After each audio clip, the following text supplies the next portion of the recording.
Bernd. Having met many times on various Formula One racetracks around the world, I'm really delighted that we are meeting again today here at DEKRA. Since the beginning of the year, the partnership between you and DEKRA, the world's largest independent non-listed expert organization in the testing, inspection and certification sector, has been in place. Please tell us why this partnership is so appropriate for you. There must have been more reasons than regional proximity, right? Yeah, that's absolutely right. Well, personally, I get first time in touch with DEKRA already in 1995 when I was racing for DTM or in DTM, and it was a partner at that time. By the way, it's still a partner right now. So it's a really long partnership in motorsport for DEKRA, and we've been together until, well, when I was racing, I stopped racing in DTM 2004, so it was still a partnership there. So for me, I was always, on the green color of DEKRA. I know what it was DEKRA, and then we've been in contact all the time, also just by side, and then, well, it comes in the end to a partnership, and what is absolutely fantastic, and I'm really happy for this partnership because there's much more behind right now, and it's a partnership what stays absolutely for safety, and that's for me a really important point, and I think that's why we found together, and the focus was always in the same direction, and that's what I'm really, really proud to be a partner of DEKRA. Since the year 2000, you're the safety car driver for all the Formula One races. How did you get this job back then? At the beginning, you were also active as a racing driver yourself. Yeah, absolutely right. I started in the early 90s or late 80s, but let's talk about better early 90s. And then a dream came true when I became a professional race driver from 94 onwards, when I won the championship. I went to DTM, was the highest touring car category. And one day during the San Marino Grand Prix in Imola, I was racing in the Porsche Super Cup. I get a phone call of the race director of Formula One. I didn't know him before, and he just said, "Hey, hello, this is Charlie Whiting. Bernd, can you come to my office?" And I said, oh, Formula One race director calls you in your office, maybe that's not that good. But it was fantastic because I get a new job offer to driving the safety car. At that time in Formula 3000, likely like Formula 2. And 1 year later, I start to drive the safety car in Formula 1. I still was racing as a proper race driver, but after a couple of years, I realized, okay, maybe that's getting too big because we had more races in Formula 1. We still had 10 races in DTM, and if you match this together, you're just traveling, and you have to be really absolutely professional, focused on that. And in my time, safety was already really on a high level, and but still, it was always important for me to look after safety. And I realized, okay, driving the safety car, working in Formula 1, it's very important, and I can do this for quite long term, and that's why I'm still here after 24 years. Driving the safety car, looking for safety, that's always the top ranking on my part. And that's why also I think these two companies, myself and DEKRA, comes together because that matches perfectly. Absolutely. Which stages on your path to becoming a safety car driver were crucial to getting this opportunity? Well, let's say there are many aspects that who has to be connected and to come together. Was on one side was I was a racer. I was a motorsport. Sport in general was always absolutely my highest point. So I don't like if you cheat or doing something like that. Independent was very important for me, and yes, for sure, I was racing for Mercedes. I'm still wish sometimes Mercedes could be a little bit more in front, but that's the competition, and I think that's normal in sport. You can do this example in football or in other things where you are a fan and then you're supporting someone. But in the end, the most important thing for me, it's safety and the sporting part to be very neutral, and the best driver wins the race on Sunday. It doesn't matter which brand it is. So neutrality, it's very important for me, and sports as well. And I think I'm exactly at that point where I'm sitting in a car. It doesn't matter which brand it is. It's just important to do your job as good as possible. It's up to the people working at the track, who's driving behind you, just to save them. That's my job. Okay, understood. Could you have imagined doing the job for so long? What motivates you?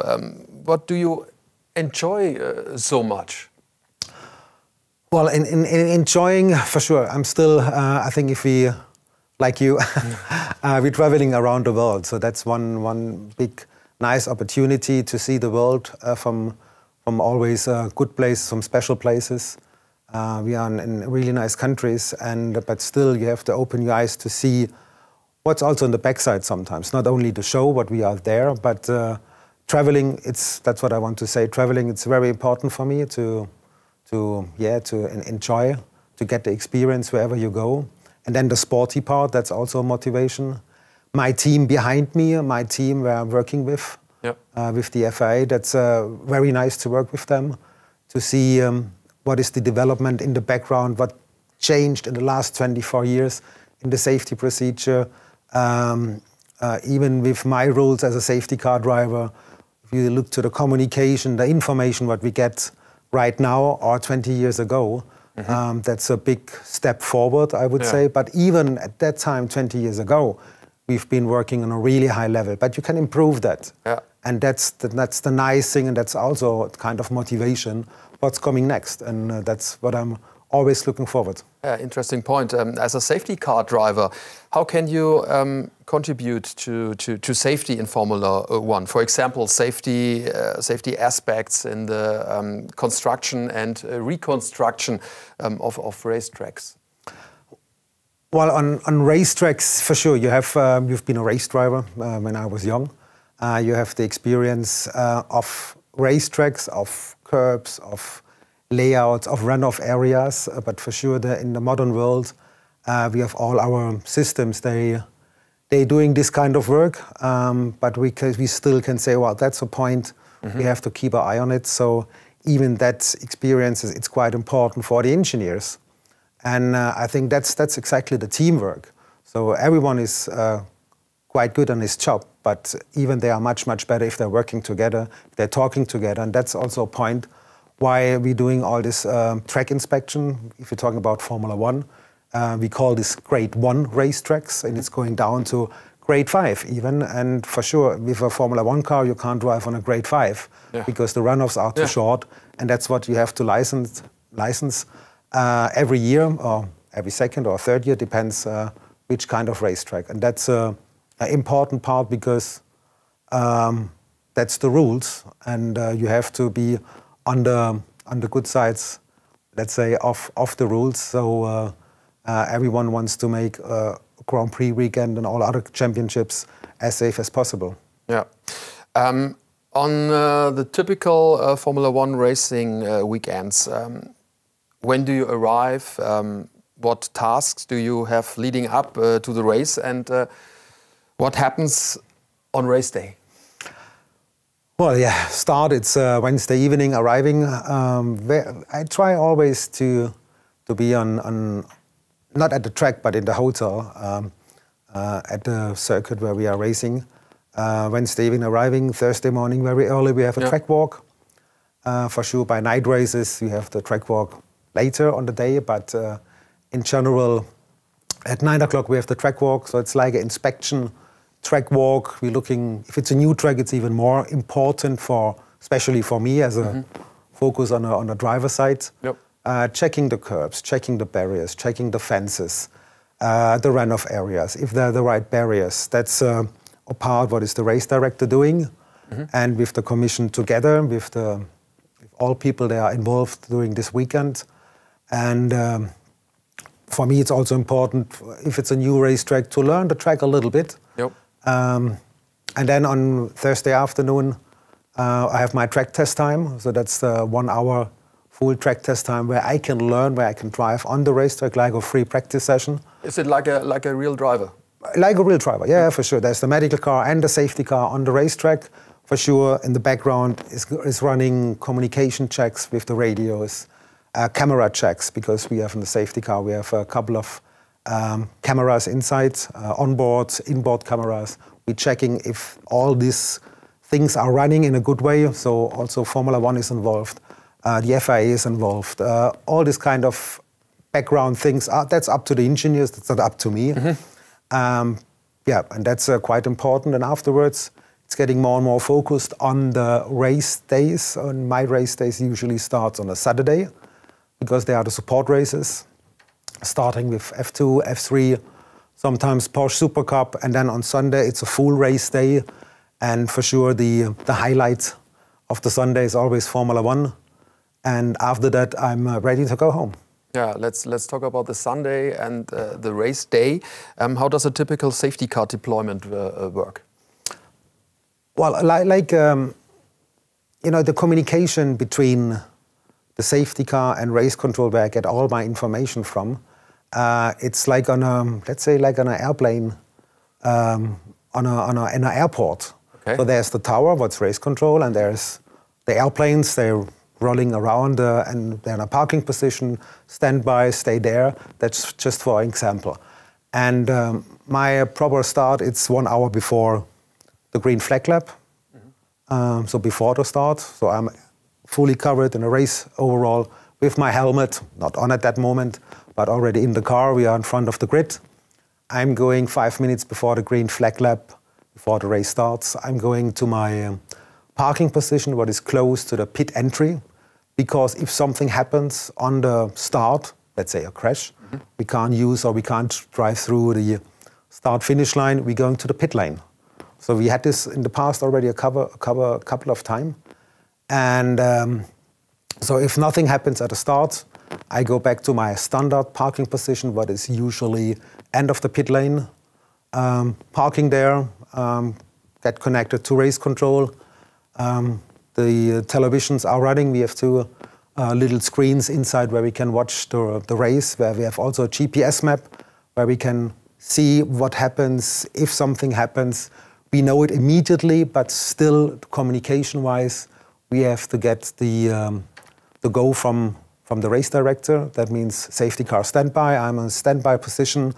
The flashlights are on the car, the gear is in, and I just wait for deploying safety car. If I get this on the radio, I'm accelerating as fast as possible and to get on the track, and hopefully the leaders behind me, because that's the best situation. I punch them together, the whole field.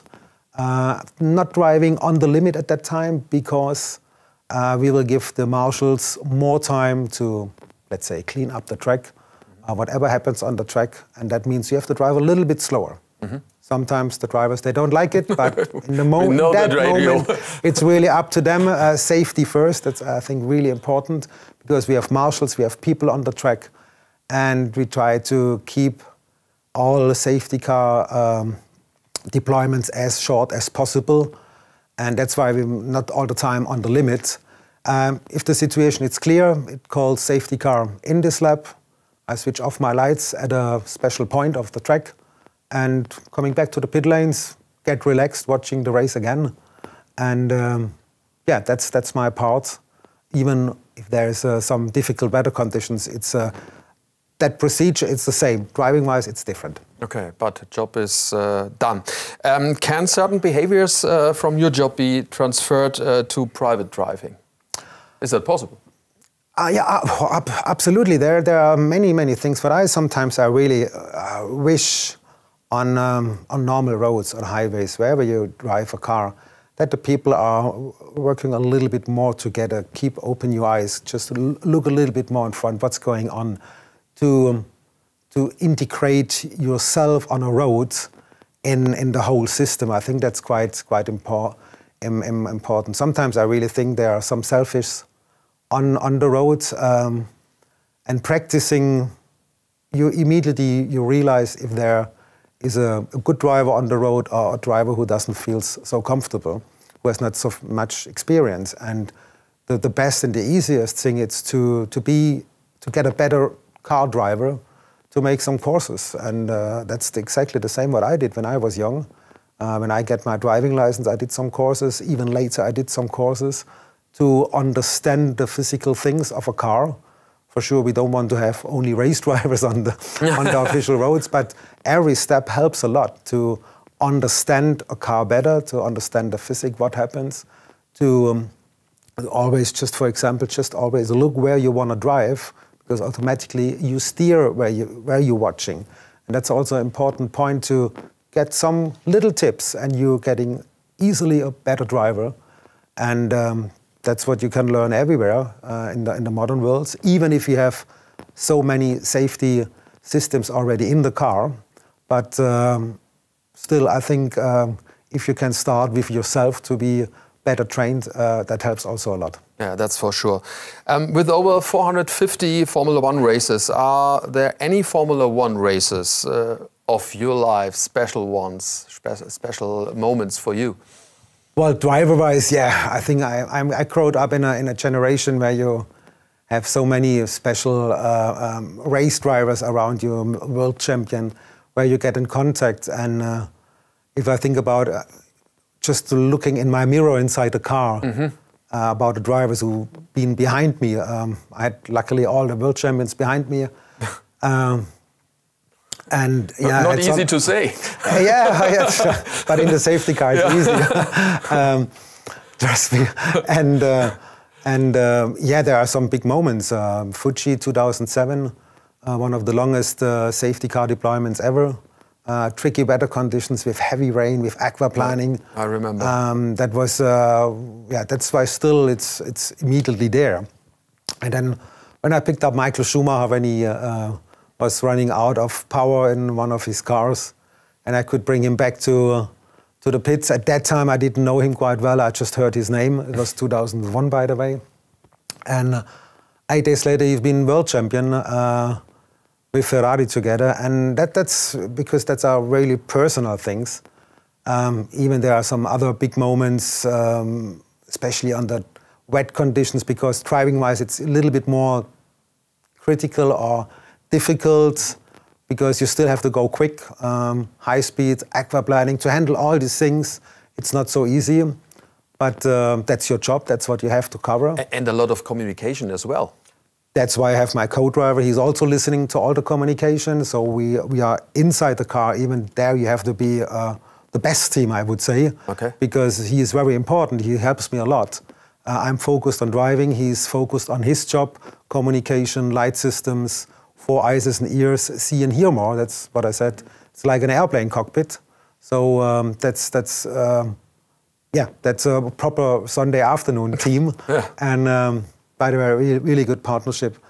And yeah, there are so many big moments. I think I could easily write a book to bring all these stories inside. But now, looking back on your racing career so far, is there a special motto for you? You have one? Well, a special motto, yeah, there are many special mottos. But for me personally, the most important motto is absolutely safety first. That's one important point for me, because you have to create and to be safe already before, or think about it, that you're on the maximum safest point, and then you can start. And yeah, mottos, there are many mottos for me. Drive safely, drive fast as well, but on the safe side. And that's very important for me. I would say, yeah, that's one point where luckily I'm always, even when I was racing, I was always thinking about, okay, you have to finish the race, take the checkered flag, because if you're not taking the checkered flag, you haven't finished. Yeah, that's right. Now we're at the beginning of this promising partnership between you and DEKRA. What can we look forward to? Well, first of all, I'm really proud to have a partner with to be a partner with DEKRA and for DEKRA, because that was a dream who comes true. And for sure, we will have a lot of events together in the next years, national-wise, international-wise, social media for sure. There we will do a lot of new things to show the world what DEKRA, everything, or what all they are doing. And that's for me one very important point, because we have here a company who started with safety and still investing so much in safety in all over the world, and that's a big privilege to work for them or with them. Bernd, thanks for your time. It was a pleasure. All the best. Thank you.